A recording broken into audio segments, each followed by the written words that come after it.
up, fam? This is the Lord has made, and we're here to rejoice and be glad in it. Welcome to the Hope TV. Hope you tuned in for your daily dose of hope. Hope you've been blessed. Hope you're safe, still maintaining your sanity. Welcome to Marriage Matters. We're so glad to have you back with us. We're excited about this show. Yes, We got started last week, and actually, we are excited about you tuning in today. It's going to be an incredible time. We're going to finish up the conversation from last week. But I want to thank you for tuning in. It's been an amazing blessing to have so many of you to be a part of the Hope TV family. We started with just a meager attempt to stay in contact with our members throughout the pandemic back in March. And from March up until today, over 30 million views of our content via the cumulative platforms. And that's only by the grace of God. Wonderful support like you, and aided by a little bit by the fact that nothing's on TV. Right. NBA and the Major League Baseball, nothing is on TV, so that doesn't hurt us at all. But either way, we're still grateful. So thank you for your support, and thank you for being part today. And if you've not yet followed the Hope TV, please do so. Follow us on social media. We have 3 platforms that you can follow. I want to thank God for those of you who've been following us on our IG. We're trying to get that up to 3,000 followers by the end of this quarter, and you already have done over 2,200 already, and I'm grateful to God for you. So you can follow Hope TV on Facebook, on Instagram, and on Twitter, and also you can follow the church, the House of Atlanta. I miss you guys so much. I love y'all so much. Miss you. If you've not yet followed our church on all things social media, you can do it on, of course, on YouTube, on Facebook, Instagram, and Twitter. All of those platforms are up there, and the information's there. Please follow us if you've not yet done it. And then last but not least, you can follow me on social media as well. I'm grateful to all of you, those subscribers. The YouTube channel, didn't know I had a YouTube channel. So those people who've been just following that channel, has been growing exponentially. I'm grateful to you. So you can follow us on Facebook, on YouTube, on Instagram, Twitter, and on Periscope. So thank you so very much for your viewership. If you're watching today by Apple TV, Roku, Twitch, Amazon, YouTube, Facebook, Periscope, the househopeatl.com website, edoitsmith.org website, the House of Atlanta app, edoitsmith app. However you're viewing, we're grateful to you for your viewership. And if you're watching through a medium that will allow you to subscribe, to like, to comment, or to share, please do so right now. To my mother-in-law who's watching, please just watch it, because she ended up hitting the Facebook Live. Just watch, mother. Don't touch nothing. I'm not talking to you, but everybody else, subscribe, like, comment, and share. It helps us. As I'm telling the truth. We don't want you on your Facebook Live with your Noxzema on your face and your head and your flannel. So just don't hit nothing. Just keep watching, mother. If you're watching, I love you, and I see you soon. So if you're watching, you can subscribe, like, comment, share. That helps us with our algorithms tremendously. And please send it out. If you know a married couple, somebody who's strongly considering marriage, please send that link. It's going to be an inspirational time of sharing. And I want to thank you for being a part of it. Andre, I'm very excited to have you with us. I'm sorry for talking about mother. But before we get into our show, let me give a shout out to our sponsors, Faith Social. You guys have been absolutely amazing in helping us to spread the message. Listen, Faith Social is a revolutionary app that creates a wholesome, one-of-a-kind digital experience. I mean, you can connect with other believers all over the world for prayer. You can worship.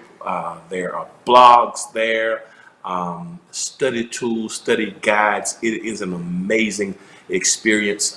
You can get prayer support, all types of resources there, and personalized content. So you can get it. You can download it from the Apple Store. You can get it on Google Play. But I want to just give a shout out. It's a powerful app. And in these times, we need more inspiration, more hope. And so go to www.faithsocial.com, download that app, and thank me later. You're going to thank me later, because it's very, very powerful and very positive, very uplifting. So shout out to our sponsors at Faith Social. You guys are helping us to bring that daily dose of hope, and I appreciate it. So if you've not yet followed them, go to faithsocial.com, download it. You also can go to Faith Social on Instagram. Follow them as well there, and leave them a message. Let them know that you found out about the platform and the app on Hope TV. We're back today. Andre produced this show, and what do you think about last week? How do you feel about last week? Oh, it was incredible, and I can't wait to get to talk to them again. Yeah, we want to welcome back, and you can go, if you missed last week, you can go back in the archives and watch it later. Yeah, I agree with you. I agree. Very, very inspirational. fun, but powerful and helpful, transformative, to be honest. So we're happy to have back with us Pastor Lee and Robin May. What's up, May family? How you guys doing? Hey, we are Hey so y'all, excited to be back. Glad to good to have be you back here. with us. We appreciate it. And certainly we're so excited to have with us Maurice and Janice Anderson, phenomenal couple as well. Welcome back, Anderson family. Hey everybody. How you guys doing? We're Glad to doing have pretty you good. back. How are you Thanks guys? for having us back. Outstanding, outstanding. Do you want to get started with your first question? Sure. I want to know from both couples, when we got married, one of the things that we had a hard time finding was a couple who we thought could be mentors for us, who we knew had a happy marriage. So my mom was one of 12, and we could only find one of her siblings that had a happy marriage. Out of all of them, on his side of the family, there were the same thing. No happy marriages. All of his aunts and uncles divorced. His parents divorced. My parents had been separated. So I want to know how did you guys? Who did you use as role models? Robin, were you looking for somebody like your dad? Lee, were you looking for somebody like your mom? And for the Andersons too, how did you guys, look for a mentor and what you were looking for in a mate? It is so funny you asked that question because I remember um, prior to getting married, like when Lee and I were planning the wedding and prior to getting married, and maybe the first year of marriage, when I look back on that, I can remember being a bit arrogant um, because we had been gone through premarital. We had been, when you leave your hometown, I'm from Dallas, Lee is from all over, and we landed in Atlanta. When you leave your hometown, you are exposed to new opportunities, exposed to new things. And so you kind of start to feel yourself a little bit, right? And I remember the first year, before I got married, in the first year of marriage, looking at my parents' marriage. My parents at this point are probably celebrating about 53 years of marriage, and your parents about 50 next year. 50 next year. And I remember looking at both couples and being a bit arrogant, feeling like, oh, I'm gonna do it different. I mean, we're gonna do it different from them. And then around year 2, you start to realize, hold on now, come back. Now, how did you stay together for 50 years? Like, what did you do Yeah. to stay together for 50 something years? It really humbled you once you get in it. And so I know for me, like you, both of you, we were told, people were telling us, I mean, after that first year of marriage, I mean, they were basically telling us we were going to be miserable. And I remember us fighting to find people that we could look to and respect. And I think what we both can say, what we've learned to do, and this is just hindsight, and this is just wisdom, is take the good and let go of the bad. Like in every couple, there are things that you can find that you can respect. With my parents, their friendship, like they really have a good time together. They've been through it, but they have a good time together. With your parents, you say the longevity, right? Well, I mean, yeah, their stick-to-itness. I saw them fight for their marriage. So we had 2 examples. We, again, tremendously blessed because that's not, a lot of people's story. I don't know if that's even most people's story. So we've been blessed with them, and we were able to see in their marriages, like Robin said, things we wanted, things we didn't want. It was a whole lot of things we didn't want as well, but we saw them fight for their marriage. I remember this. There was this. I don't know what this was. We don't espouse to this. We don't agree with this, but there was this thing in kind of church circles where Oh we would my hear God. pastors say, "God gave me who I needed, not who I wanted." I was like, "That's some foolish. That's some foolishness. I don't want to marry somebody that that I felt like God wanted me to have, but I didn't want to have. I'm like, you could be both. And so what we really strive for, even early on before we got married, is we wanted a happy and a healthy marriage. We believe that you can have both a happy and a healthy marriage. And one of the things that I looked for early on was I wanted to see a male presence in the couples who we wanted to be kind of our mentors. So we went through premarital early on. It was nothing but women leading the premarital classes. And I was like, babe, I need to see some men up in here giving me some wisdom, in that. And so in our wedding, so we had the traditional bridesmaids and groomsmen. Yeah, First of all, we had the Coming to America wedding. So yeah. it was like 4 hours long. I danced at the wedding. She danced. Who dances at their own wedding? We had like 3 dances, 4 poems, 20 bridesmaids and groomsmen. Because remember last week I shared that he called off the wedding. Yeah, so by the time we got married, I said, "Oh, we're gonna sit here. We're gonna sit here for 2 hours." But let me tell you, the thing that I love about our wedding the most is that we had what we call covenant couples. So they weren't bridesmaids or bridegrooms, bridesmaids or groomsmen. They were couples that we really respected their marriages, right? And we loved the good and the bad. They opened up their marriage to show us the good, bad, and the ugly. And we believe the God in them and the wisdom that they had. And those couples, we're still in relationship. One of the couples is one of the pastors with our church. He's one of the associate pastors. They were covenant couples. We looked up to him. He's on our pastoral team right now.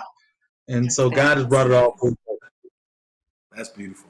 So what about you guys, Maurice and Janice? I mean, who did you look at? Was it hard to find somebody, or were you even looking, or No, it was definitely very important for us, and you all that know Janice. I mean, when you say it was a whole project ordeal, it was just a lot. Now it was important to me as well, but where the Lord intervened in my prayers is that He actually sent us someone, a couple. Shout out to Lee and Bobby, and we participated in their small group class, and it might have been only like 3 or 4 couples, but it was amazing. And what was really good about it, when we were looking, part of the criteria for us was that we both wanted to feel good about who they were, right? And I mean, obviously we knew Lee and Robin and some others that's been married for a while, and we've definitely leveraged that, maybe more individually, but we just wanted to feel a collective consensus about.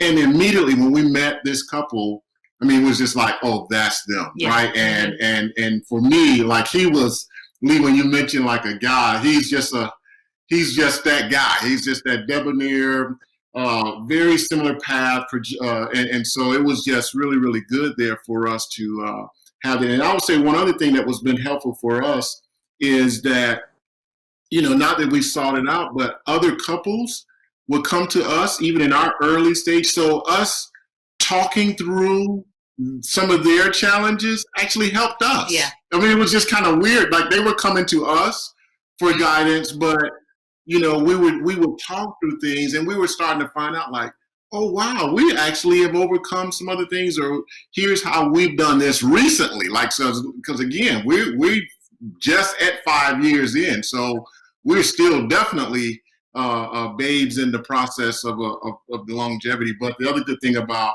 the couple that we did spend time with, they had been married for 30-something years, and loved God, but they were also business minded. They were very balanced. So it wasn't like they were just like, oh, just go in your prayer closet and pray about everything, right? It was just, it was amazing, really.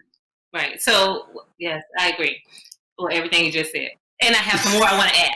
So what was important to us when we were looking for a mentor couple is Maurice and I both have been married previously, and so we refer to our previous marriages as our fire.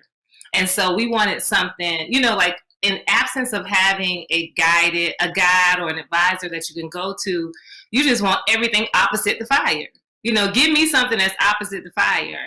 And so it was really important to me before I even thought about marrying or meeting anybody that, that God, I just have somebody I can talk to. I can, that is, and what my dad, Andre, you all asked me about my mom and dad. My father passed when I was 11 years old. So it was hard for me to use that as a come from. So I think for years, my list as what I wanted as a man was kind of like what I didn't see You know, it was kind of like, I never saw this, so I want this. And I knew that it was okay, but it wasn't a strong way to say, what is the baseline? And so it was just very difficult. And I didn't know many healthy marriages where there was a strong woman. And so I didn't know, how in the world am I going to have this good marriage with this good man who ain't a punk, who ain't weak, and I be fully who I am? I mean, like, really, like, where's that going to be? And that was my prayer. Maurice didn't know that. And I didn't want to talk to nobody. This, I told y'all in the last episode, low-key out of the ghetto, okay? So it's going to come out right now. I didn't want nobody that was going to tell me to pray, baby, fast, speak in tongues. I did all that. And sometimes this Negro get on my nerves. And I need somebody that's going to tell me, after I pray, after I fast, what practically can I do? Because the way I'm set up, I will leave you. Excuse me, I'm sorry. So I needed a couple who was going to be able to deal with me and to give us honest feedback and help us and give us a guided path. And Maurice was right. I mean, like, I had this whole strategy. I was looking up scriptures, I was praying, and I was wearing him out about how we're going to find somebody. But then when we went we were looking for something else, and we walked upon this couple's booth, we both, like, instantly were like, oh my God, that's them, honey. That's the couple. And we went to their small group, and it was amazing. And they're a good group. I mean, and I want to piggyback off of something that Robin said about this couple and about people in general. What's been helpful for us is we didn't expect them to be everything to us in marriage. You know, while we admire so much about them and we admire their walk, we didn't say, okay, well, we're going to be just like this couple, because they're our mentor couple. Because the way I'm set up, I can't even be like all that stuff that she is anyway, you know? And so I think that took a lot of pressure off of me personally to when I was trying to get the most out of that relationship. Okay, I'm going to be quiet. You know, this is awesome. You know, I'm drawing a lot of parallels and a line through this conversation. And one thing that's interesting, I think is important, I'm hearing a lot about it just now. I mean, politically, whether it be theologically, with the church, you know, in business, you know, this whole idea of gender inequity and gender inequality, this whole thing about, you know, men being the leaders, men being the head, women being submissive. And as a consequence, you know, patriarchy has kind of allowed us to have a lot of weak women. And what I want to talk about this conversation is, you know, when the church wants women to be weak and subordinate, when society pushes for that, but yet in these three marriages, one thing I know about all of us is Lee, Maurice, and I, we didn't marry anybody that's weak. So I want to talk about how do you balance being a strong man and a leader, but you're married to this strong woman who has her own thoughts, who's educated, who can make it work for herself, who can navigate, make decisions. How do you balance, Lee? You know, you've been a leader all your life. So how do you balance being married to all who Robin is without you feeling insecure? Because you got a lot of insecure men out there who couldn't handle a Robin or a Janice or an Andre. So how do you navigate that? Because I think a lot of men have missed out on blessings because they can't handle the allness of who that woman is. I like that.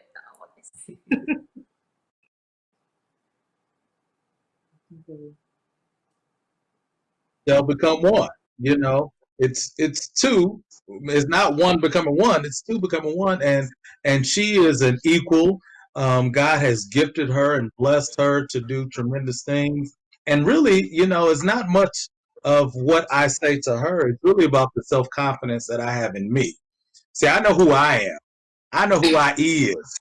You know, I may be overly confident in who God has made me, right? To the point that I know who I am, and I don't have to push someone down. I don't have to step on them on top of them to prop myself up. I know who I am in God. I know what God has called for me to do. And God has a plan and great thoughts for my wife, and it just comes out so freely. So instead of trying to push her down so I can look better, I try and push her up. Matter of fact, I push her too fast to walk in what God has called for her to do. Well, I messed up. I said too fast. It's not too fast. I push her too fast for her. You know, I know where God has for her, you know, but I can't make her walk into that. She has to, I'm there as a support and a help for her as well. And we submit to one another. You know, there's things that I'm strong at, you know, and there's things that she's strong at. There's things that I frankly know that I'm just not good at. I'm not skilled at. That's not my strength. And when she's able to step in that place, whatever that space is, and it has nothing to do with what society has told us gender roles ought to be, or that the wife ought to be, or the man ought to be. No, it's not. It's we know who we ought to be. We know who the Mays are, and who the Mays are works great for us, but it may not work for the Andersons. It may not work for the Smiths, right? But we know what works for us and what is going to continue us on this trajectory that God has us on. And as long as I can remember that, you know, all I can do is be a support for her. You know, one of the things with women, I'll speak for myself, although I think I could probably speak for Janice as well, but I'll speak for myself on this. A lot of times my need to control, my need to have my hands on something is rooted in fear. My need to control is often rooted in me not wanting to feel vulnerable. And I know for me, when I start to feel anxious, when I start to feel vulnerable, I want to control all the pieces to whatever it is. And now that's not taking away from the fact that I am just a strong personality. It's just who I am. We just told y'all earlier that my dad, when I walk in the room, he thinks people should just start applauding. And so I'm just a strong personality anyway. But I just want to talk about that other side. There are times when I can be very anal. I can be very type A. And often my ability to self-reflect now is often rooted when I'm afraid of being vulnerable, or I don't know what all the pieces are, so I start trying to control it. And what has happened, again, we have been blessed to respect one another's temperament. And his temperament, his consistency, and his covering, and I'm not just saying this to hype him up, because if it wasn't, I would tell that too. His consistency, his love, his covering has created a space where I can breathe. Most women who are strong-willed just want to be able to take a deep breath. We just want to be somewhere we can just, whew. And so because I know he wants the best for me, because I know he believes in me, because I know there's nothing about me that I don't have to water down any of who I am to be with him. And because of all of that, he has created a space where I can submit, I can follow. Because a lot of times in my work as a therapist, y'all, I've asked couples that I'm working with, and I'll ask the husband, what does it mean to be the head of the household? And they are unable to articulate to me what it means. So if you can't articulate what it means, and then you have a strong woman, particularly strong women who got married later than I did, women who get married at 35, who get married at 40, and you're wanting her to take all of her and follow you, and you aren't even able to articulate to her what that means, that's a big battle that you're asking her to take on. And so what he just said, I just really wanted to just highlight that.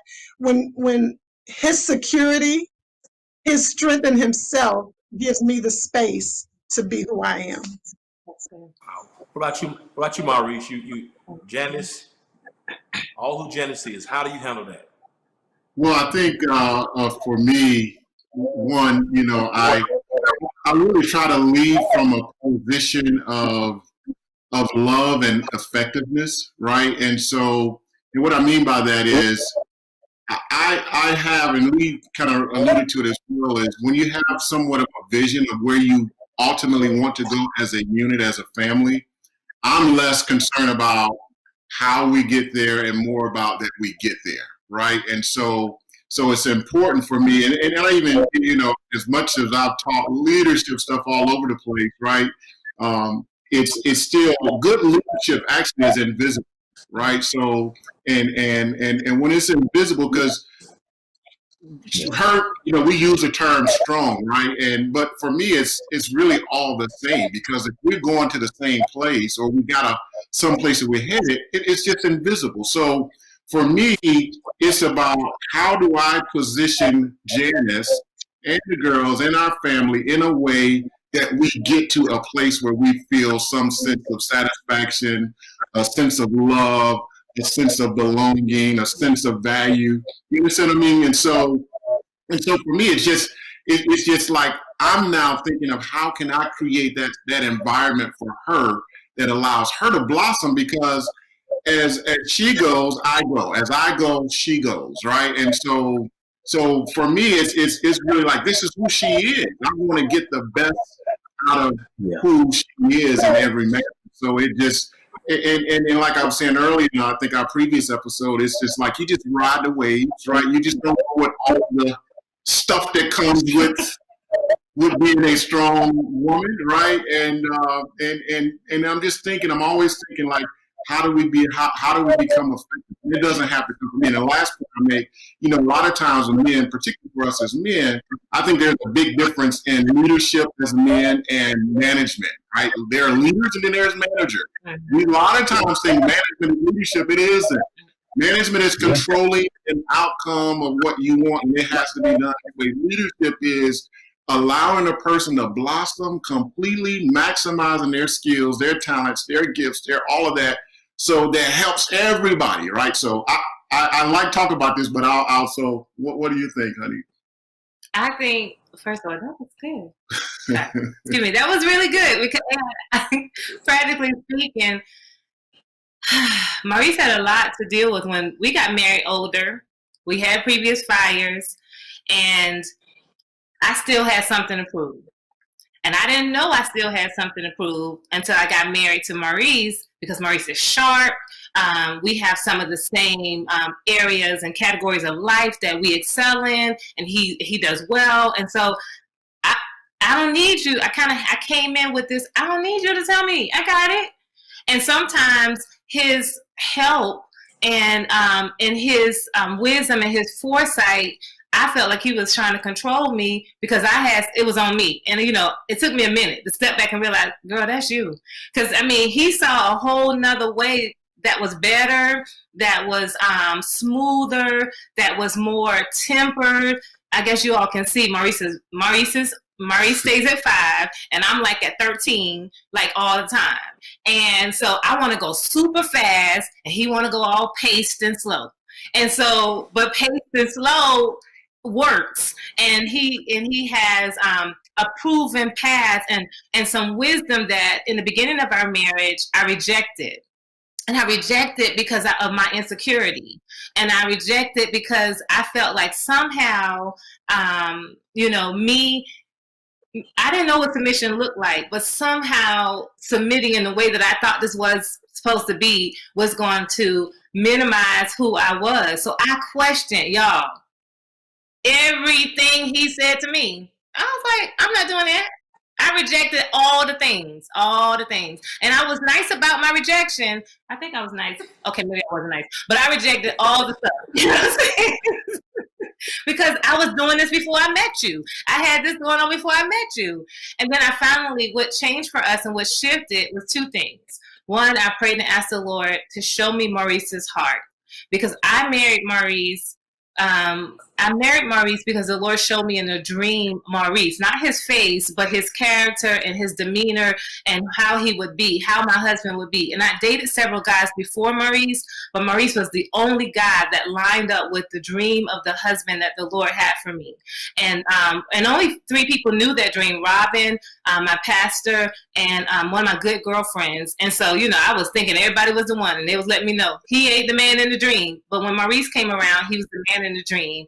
And one of the characteristics of that man was his concern was for me. And so when I slowed down fighting against how Maurice was showing up, I realized, this is what concern for me looked like. So that was one thing that helped me to really be able to embrace who he was to me and what he was being and how he was leading us. And then the second thing was I am a strong woman, but I wanted the Lord to teach me how my strength should show up in different situations. And so my strength shows up differently. Sometimes it doesn't have to show up out loud. Sometimes it doesn't have to. Maurice don't need me to make him a strategy. Sometimes he want me to make him a peanut butter and jelly sandwich. But I wanted to create strategy for Maurice. You know, he's sharing his heart, and I'm fixing the whole world for him. And he's not my client. He's my husband. And it took a minute. He has been very patient with me, learning how to just show up as a wife, and know that me showing up the way he needs me doesn't take away anything from me. That's good. That's good.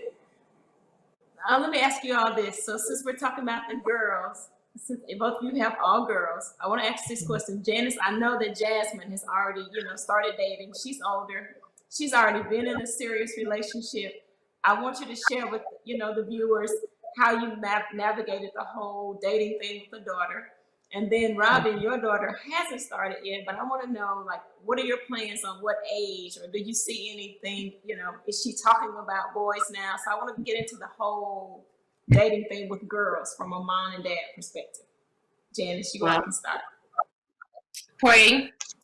Just pray now. Pray in advance. Because that has been the most challenging thing for us. When Jasmine was Jasmine already started dating before Maurice and I got married. And so I wanted to create an environment. I came up with this great idea. I wanted her to practice dating before she went to college.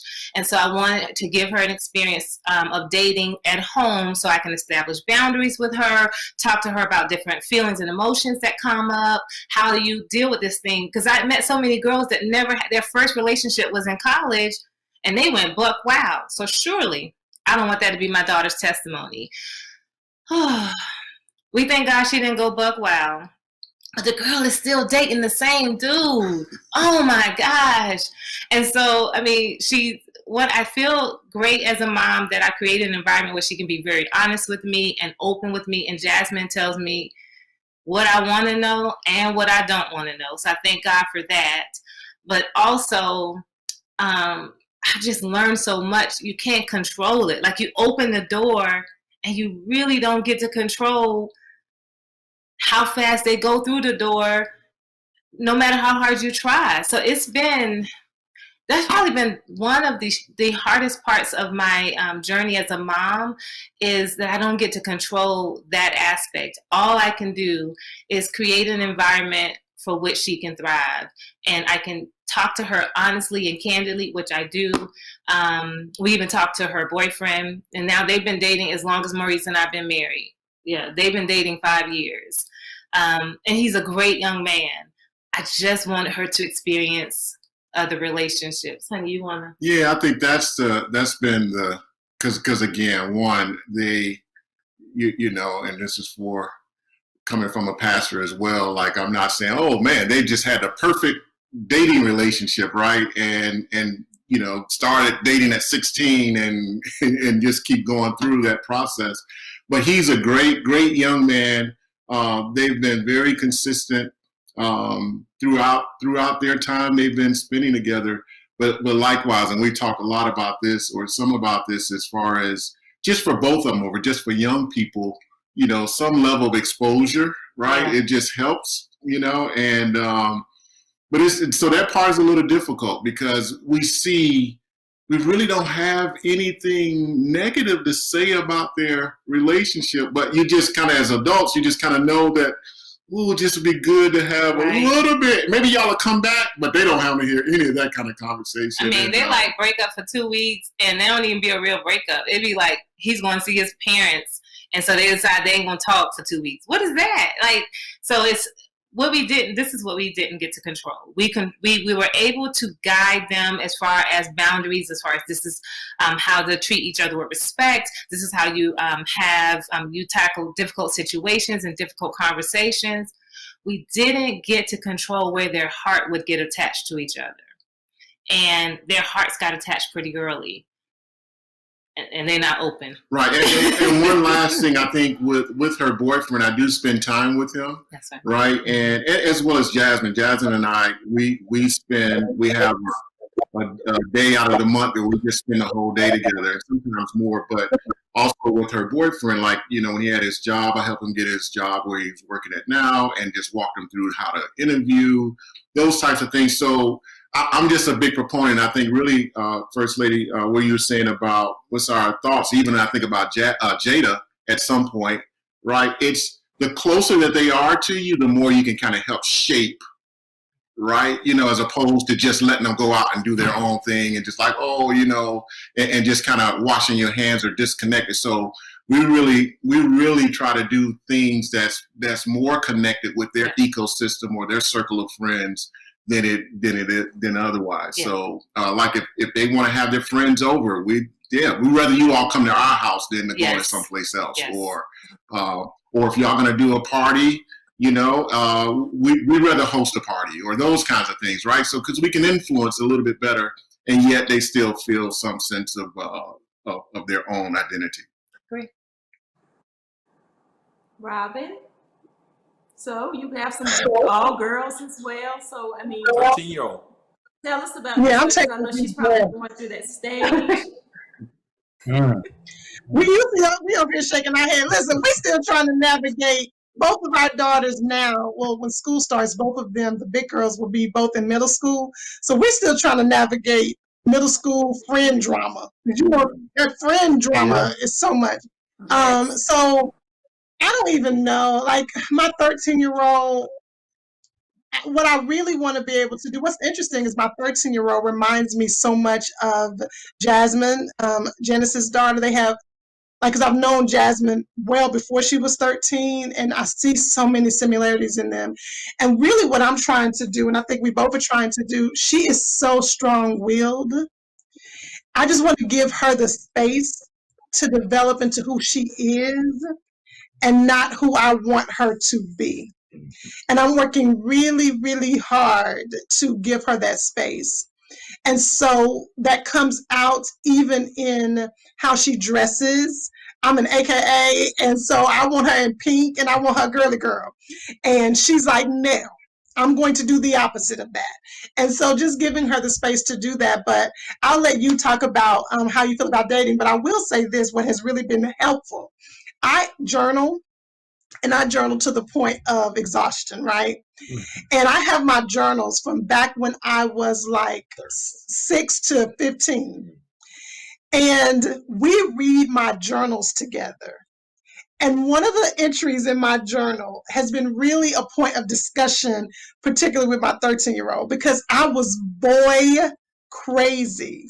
And in one of my journals, I wrote and I said, this is ridiculous. I was 12 or 13, and I said, I need a boyfriend. I have 3. This is what I put in my journal. I need another boyfriend. I have 3, because these 3 are not meeting my emotional needs. This was me at 12 or 13 saying that some boy was not meeting my emotional needs. And that we've used that to see how ridiculous that was for me at that age, so that my daughters can understand how not to get intertwined and intertangled like that. Because so my 13-year-old is like, I don't have any expectation that some boy needs to meet my emotional needs. Well, if you got to use my ridiculousness to help you develop, then go right ahead. So Dave, what do you say to that? So when I think about my daughter's dating, I think about the movie Bad Boys, right? Y'all remember Maurice and Pastor? Right, when the young man came to go date Martin Lawrence's daughter, and they were doing all that scene. That's what I think. I got my boys ready to to just go there. And also, I need, for our new house, I need a big backyard so I can put a gun range back there, right? And just that's over my thought with dealing with dating. But no, seriously, one of the things that like I think both Janice and Robin say, you can't really control the pace or even their decisions, right? You could just hope to influence their decision making without you even saying a word, right? And so one of my things that I'm praying for and I'm seeking in all my individual relationships with my daughters is that I can hold their heart, right? That their heart would be open and soft towards me. Because I believe if their heart can stay open and soft towards me, they'll be open to listen to the wisdom that I have to say, knowing that whatever I say, even if it's from a tough place, they can receive it because they know Daddy loves them, right? And I don't know what Robin's dad did for her to make her make a particular decision. One of the blessings that we say about our marriage is that we try and be transparent, so we share our mess, so you don't have to share yours, right? The beautiful thing is I met Robin when I was 17 in college, and she was 18.